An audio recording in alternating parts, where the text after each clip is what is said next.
আসসালামু আলাইকুম, সবাই কেমন আছেন? গর্ভবতী আপুদের জন্য কিছু টিপস শেয়ার করলাম। প্রেগন্যান্সির সময় পুষ্টিকর সবজি খাওয়া মায়ের ও সন্তানের জন্য অত্যন্ত উপকারী।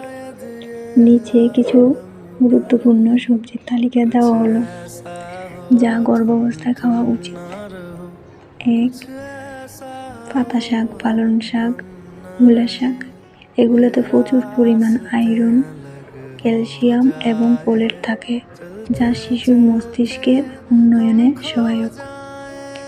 ব্রকলিতে প্রচুর ফাইবার, ভিটামিন সি, ক্যালসিয়াম এবং ফোলেট থাকে, যা গর্ভাবস্থায় জরুরি পুষ্টি সরবরাহ করে। গাজরে ভিটামিন এ, ভিটামিন সি এবং ফাইবার থাকে। এটি শিশুর চোখের গঠন এবং ত্বকের উন্নতিতে সহায়ক। মিষ্টি আলু ভিটামিন এ, ভিটামিন সি এবং ফাইবারের একটি ভালো উৎস। এটি হজম শক্তি বাড়ায় এবং রোগ প্রতিরোধ ক্ষমতা বাড়াতে সহায়তা করে।